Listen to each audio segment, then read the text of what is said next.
Ciao a tutti. Ma quanto è codardo il narcisista?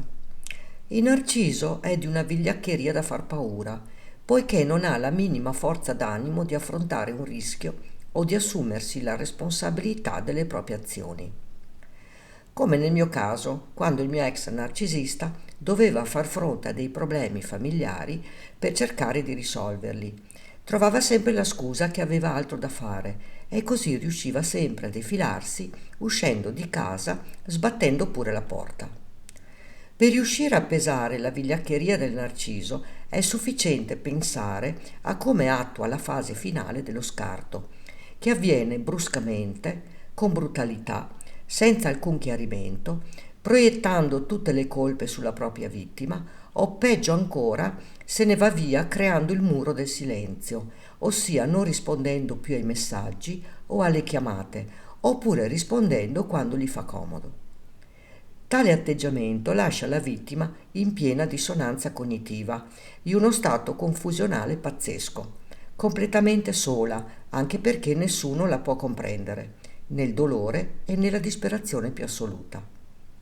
Il narcisista è solo in grado di insultare, diffamare e danneggiare le altre persone con la convinzione di farla franca. E anche questa è una forma di meschinità. Ma desidero raccontarti un episodio, a mio parere molto grave, che mi capitò col mio ex narciso, tanto per farti comprendere fino a che punto arrivano questi individui che io chiamo vili e poveracci. Un giorno il mio ex ed io ci recammo in un centro commerciale della mia zona e una volta entrati dentro trovammo una situazione a dir poco paradossale, ovvero una coppia che stava litigando in maniera molto violenta, dove sfortunatamente la signora stava avendo ovviamente la peggio, poiché il suo compagno iniziò a picchiarla dinanzi alla completa indifferenza dei presenti. Io mi misi in mezzo per dividerli, ma questo signore non ci pensò un istante e si avventò anche su di me, con la stessa prepotenza di cui io ero praticamente abituata a dover fronteggiare con il mio ex narcisista. In quel momento fui assalita da una tale rabbia che iniziai a colpirlo sia con la mia borsa che con il carrello per la spesa.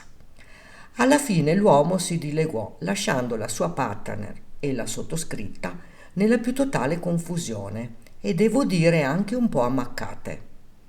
Ma il nocciolo della questione è che il mio ex Narciso era lì pacifico e sereno, che si godeva lo spettacolo e non fece nulla. Ma dico nulla per tentare di placare l'ira di quell'uomo oppure per cercare di aiutare comunque due donne in difficoltà. Alla mia domanda perché te ne sei rimasto lì a guardare, non potevi aiutarci, la sua risposta fu: la cosa non mi interessava e poi eravate in due donne contro un uomo. Mi sembrava di vivere in un incubo. Questo fa capire quanto i narcisisti siano forti con i deboli, ma codardi e deboli con i forti. Ed io continuerò imperterrita a ripetere che le persone con il disturbo di personalità narcisistica vanno lasciate già dai primi segnali e non diciamo non me ne ero accorta o accorto, perché non è così. Dobbiamo essere obiettive con noi stesse e se ci pensiamo bene con il senno di poi ci rendiamo conto che non mancavano i cosiddetti campanelli di allarme, ma la nostra convinzione errata del riuscirò a cambiarlo oppure con il mio amore diventerà una persona migliore e mettiamoci anche l'essere un po' crocerossine, ci siamo convinte quasi forzatamente che doveva essere così ad ogni costo. In realtà si cade in trappola con persone narcisiste perché siamo noi ad avere un qualche cosa di irrisolto interiormente.